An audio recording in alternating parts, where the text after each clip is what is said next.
The original text version of these reviews and more can be found at unshavedmouse.wordpress.com. Ah, Make Mine Music. Well, what can be said about this, the most famous, the most beloved, and arguably the greatest Disney movie of all time that has not already been said a million times by a million different critics? Yeah, fine, I'd never heard of it either. This may in fact be the most obscure Disney movie in the entire classic canon, at least for a European. I actually had to get a Region 1 DVD that came in this weird little white case with clasps. Goddamn clasps! What is this colonial savagery? Oh yeah, and when I tried to play it on my PC, I get this. See that? That's my PC saying, why yes, I can play you this American DVD, but you will only be able to play Region 1 until you decide to set me back to Region 2. And, oh yes, you can only do this 3 times. Then I will be stuck forever on the last region you set me on. So you must choose whether you wish to continue to being able to watch Make Mine Music, which, in my infinite evil I must remind you, you will not be able to play on any other device you own. Or whether you want to watch any of your other DVDs on me. Your move, meat sack. Okay. First things first. Why? Why would you do that? What possible reason could you have? You don't have a problem with me watching media from different reasons. Otherwise, why even make it possible for me to do that? So if you don't have a problem with me watching DVDs from other regions, why would you limit the amount of times I can watch a DVD I purchase legally with my own money?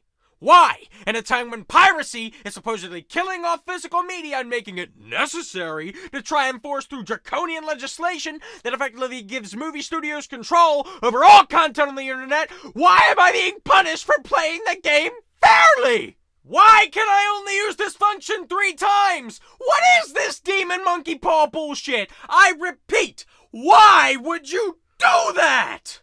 Well, you know what happened next, don't you? That's right. I fell in love with the movie. I fell in love with the movie that I can only watch by giving up my ability to watch every movie I own on my PC. So let's take a look at Make Mine Music. This was the last of the canon Disney classics animated during the Second World War, when most of the studio's animators had either been drafted or were working on propaganda shorts for the war effort. So Make Mine Music is basically a load of leftover ideas shoved together into one movie to turn over a quick buck during the lean years. It's a hodgepodge, yeah, and it's certainly uneven, but I have to say, it really works. If I had to describe it in one sentence, it would be Fantasia, but for all music. There's classical music, but during the 10 different segments, you get bluegrass, swing, jazz, spoken word, and opera. So let's dive in. The first segment is called Blue Bayou. No, it's not. Apparently the first segment in Make Mine Music is something called The Martins and the Coys. I didn't know this because it's been cut from my version because of comic gunplay. So, had to import it from the States. Can't watch it without relinquishing my ability to watch other DVDs. And they cut 10% of the content. Excuse me for a moment. Ah! Okay, it's up on YouTube. Let's watch it together. Holy shit, is everyone okay? Well, no wonder they cut it. Had that segment ever seen the light of day, that much comic gunplay? Well, I shudder to think. Fortunately, it was cut, thereby obviating the need for some kind of gun control legislation. How much blood is on your hands, Fudd? All controversy aside, this short is okay. The King's Men, the singers, are in good voice, and it's pretty funny, but I don't know. I thought it was kind of blah. Have I mentioned how much I hate reviewing shorts? There's just so little to get your teeth into. Next is Blue Bayou. This was originally going to be part of Fantasia set to Debussy's Clair de Lune, but it was cut for time. Instead, the animation is set to the title song, a lullaby of sorts sung by the Ken Darby Chorus. If you're interested in seeing what the original Debussy version would have looked like, you can see it here. Actually, speaking of Fantasia, a good friend of mine told me after the review went up that the reason he loved the movie was that he was deaf from birth and that Fantasia was the first movie in cinemas that he saw and heard after his hearing had been restored. Which, I can't even imagine what that must have been like. I doubt any of us can who haven't lived through that. Hearing stories like this, of people's first experiences with these movies, is one of the reasons I love doing this. Anyway, Blue Bayou is one of those long, slow, languid sequences that I can't really engage with. But you know what? Maybe it's me. Maybe I've just got too short an attention span. Maybe I've lost the ability to just sit back and let something beautiful take its time and just be beautiful. And make no mistake, Blue Bayou is most certainly that. The animation of a pair of storks flying over a gorgeously painted wetland is almost Bambi good. I'd be lying if I said my interest didn't start to flag fairly early, but I'm inclined to not hold that against it. All the Cats join in is something entirely different. Set to a jazz score by the Benny Goodman Orchestra, it's all about teenagers meeting up at the local diner to dance while the animator's pencil desperately tries to keep up with the action as it happens. It's fun, bursting with energy, and even a little racy. The character designs are simpler than is usual with Disney, but they're very appealing, and that simplicity really allows them to flow and dance in a way that more sophisticated models couldn't. If Blue Bayou almost puts you to sleep, this one wakes you right back up. Next is Without You, a ballad song by Andy Russell. I have a friend called Andy Russell. Maybe it's the same guy? Nah, Andy's around my age. He wouldn't have been singing soft, lovelorn ballads in the 40s. Unless he's an immortal from Highlander. Oh my god, that would make perfect sense! Because I one time tried to decapitate him and he was all, dude, no. It's another slow, pretty musical sequence. I refer you to my comments about Blue Bayou. One thing that is notable about it is some very impressive rain effects. Next is Casey at the Bat, an animated version of Ernest Thayer's 1888 poem that was already popular before Disney took a stab at it. Unlike Beethoven, who, as we all know, was made by Disney. This is probably the funniest short in the whole movie. If you don't know it, it's basically an account of a baseball game where pretty much the entire poem is just a build-up to the appearance of Casey, a legendary Chuck Norris-like figure whose turn at bat is anticipated and hyped up until finally he takes the swing and strikes out. The animation honestly isn't fantastic. It's a little rubbery, but makes up for it with the sheer energy and inventiveness, and it honestly looks and feels more like a Warner Brothers short than something from Disney. Casey is just the kind of big, lug-headed bully that Bugs Bunny was made for taking apart. But what really makes the cartoon so funny is the narrator who recites the poem in this hilarious, sing-songy sort of pseudo-Irish accented way. Just a damn minute here. Oh my god, Milligan, you whore! Nobody? Nobody? You kids. Okay, so those guys up there are Spike Milligan, the young Peter Sellers, and Harry Seacombe. If you know any of them, you probably know Sellers, who starred in the Pink Panther movies, Being There, and Dr. Strangelove. From 1951 to 1960, they were the cast of The Goon Show, a brilliant, surreal, and utterly groundbreaking comedy show on the BBC. I literally do not have the space here to fully do justice to the influence these three had on British comedy, so let me sum it up in the most succinct way that I can. Know these guys? Know these guys.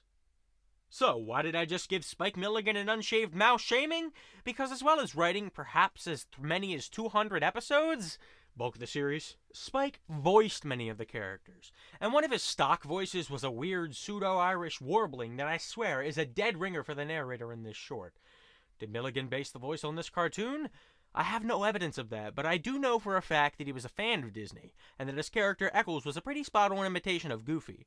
So, maybe? I was actually so struck by the similarity that I had to check the credits to make sure Milligan hadn't voiced the narrator, but I remembered this short was most likely animated during World War II and that Milligan was still serving in the British Army. You can read about his wartime experiences in his memoir, Adolf Hitler, My Part in His Downfall. Patton wishes he had thought of that title. So then, clearly worried that we were having too much fun, the movie segues into two silhouettes. Over the title song, sung by Dinah Shore, two animated ballet dancers dance in silhouette. Sing it with me now. Pretty, slow, beautiful, dull. Moving on. Next is probably the most famous short from this film, Disney's animated adaptation of Sergei Prokofiev's Peter and the Wolf. It's narrated by Sterling Holloway. Take a shot. And begins with Sterling explaining the different musical motifs and instruments that represent each character, finishing with the wolf snarling menacingly into the camera while his sinister refrain plays. It's a good and pretty faithful adaptation of the original tale, although purists might sniff at some of the changes made. In most versions, the duck gets eaten by the wolf, in this one she survives. However, if I were recommending an animated version of Peter and the Wolf, I'd probably recommend the 2006 British/Polish stop-motion film over this one. Next is After You're Gone, with music by the Benny Goodman Orchestra. Jazz plays over anthropomorphized instruments running around and acting all crazy. It's very short and very slight, and feels like they had the basic idea but didn't really have anywhere to take it. The penultimate short is Johnny Fedora and Alice Blue Bonnet, a love story sung by the Andrews Sisters. Like many of you, I'm sure, I first became a fan of the Andrews Sisters while beating giant green mutants to death in the ruins of a post-apocalyptic Washington. The title characters are two hats that fall in love in a department store window and are then separated when they're bought by different owners and who then struggle to be reunited. It's a good short with some real visual flair. We never see a human character from below the forehead, which gives the impression of an entire world of sentient hats. It's well animated and quite sweet, but if there's one criticism I'd make, it's that while Johnny Fedora is a wonderfully expressive character, Alice Blue Bonnet is a seriously dull design. She looks like she was designed to look pretty and nothing else. And then lastly, we come to the whale who wanted to sing at the Met. It's narrated by Nelson Eddy, the movie star / opera singer who probably did more than anyone else to popularize opera in the United States. Also, yum. As well as narrating the story, Eddy does all the voices. All of them. Like, in the scenes where there are 6 characters singing together, that's all Eddy. They just recorded him singing in different registers, and he was able to harmonize with himself. It's one of the most astounding pieces of voice acting I can remember witnessing. And, oh yeah, this guy can sing. He was the most highly paid singer in the world in his heyday, and a time when being able to sing was actually a prerequisite for success as a singer. Anyway, the short is about Willie, a whale blessed with the voice of 3 Nelson Eddys, allowing him to harmonize with himself. Willie is a truly lovable character. He just wants to sing and share his voice with the world. So when he's told that a famous opera impresario named Teddy Taddy, Eddy again doing the Italian accent because there was literally nothing he could not do with his voice, has embarked on a voyage to find the legendary singing whale, he assumes that this is his big break and swims off to meet him. Unfortunately, Teddy Taddy has gotten it into his head that the reason Willie can sing so well is because he swallowed a trio of opera singers. Hey, this is the Disney universe. Italians can survive inside of whales. It happens. Willie swims up to Teddy Taddy's boat and tries to impress him with a brilliant, witty, and lively rendition of Largo al Factotum. And my god, you could do so much worse as an introduction to opera than this cartoon. Eddy is just unreal. Things then move into an extended fantasy sequence where Willie imagines the glorious future that awaits him, singing at the Met in New York. We see and hear him perform excerpts from Lucia di Lammermoor, Pagliacci, Tristan und Isolde, with Eddy playing both parts, Natch, and finally Faust. These scenes of a gigantic whale performing on stage to enraptured audiences are both ridiculous and strangely touching.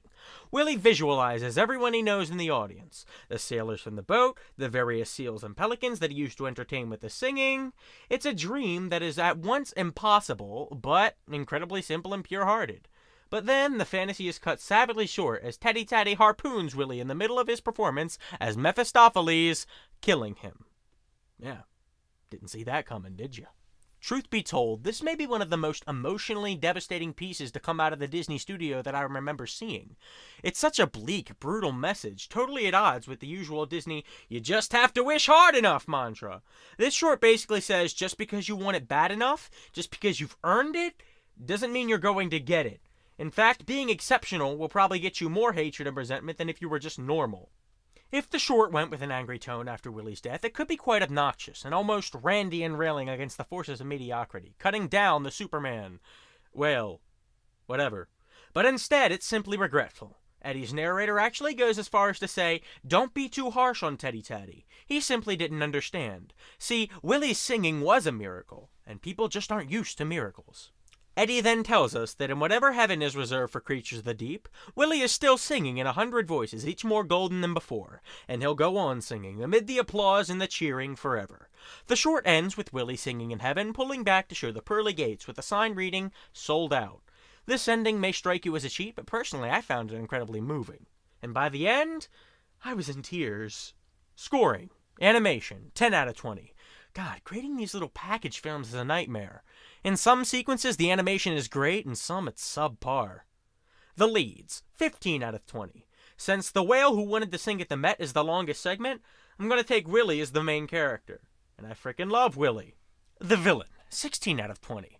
The combination of Prokofiev's score and some of the genuinely unsettling character designs make the wolf a pretty scary villain. Supporting characters, 11 out of 20. Too many to list, but they average out to be pretty solid. Music, 15 out of 20. Again, with the 10 shorts, it's always going to be a hit and miss. But there are some great pieces here, and Nelson Eddy is the frickin' man. Final score, 67%. Next week. The unshaved mouse sits brooding in a shadowy corner in the bar. A communist crow perched on his shoulder. A swarthy Arab stereotype approaches his table. You are late. 1,000 apologies, oh unshaved one. You have it then? I had to slit a few throats, but I got it. The unshaved mouse extends his hand, but the Arab pulls away. First, my reward. Patience, my culturally insensitive friend. You'll get what's coming to you. Art? What's coming to you, capitalist pig? What do you mean I'll get what's coming to me? Some kind of karmic retribution? No. I mean your payment. You did a great job. Seriously, well done. Oh, thank you. No, buddy. Thank you. The unshaved mouse passes a big sack of money to the Arab, who in turn carefully places an old VHS cassette on the table. I believe our business here is concluded. Indeed. But tell me, what do you hope to do with that movie? Sell it to the Iranians? The North Koreans, maybe? I'm not going to sell it. I'm going to review it. The Arab's eyes pop in terror. No! No, you cannot! A terrible fate awaits all who try! I do not fear death. Then it is true what they say. The three caballeros drove you mad. The unshaved mouse grabs the Arab by his shirt and screams into his face with manic fervor. The three caballeros showed me the folly of sanity, and soon all the world shall know. Tell me, my friend, have you been to Bahia? Terrified, the Arab pulls away and races for the door. The unshaved mouse watches him go. Finally, he turns and looks at the cassette the Arab left behind. May God have mercy on us all. The villain, 16 out of 20. The combination of Fuck, I can't even get that out. The villain, 15 out of... Fuck. 16, not 15. The combo... Oh my god! I keep reading at the wrong place.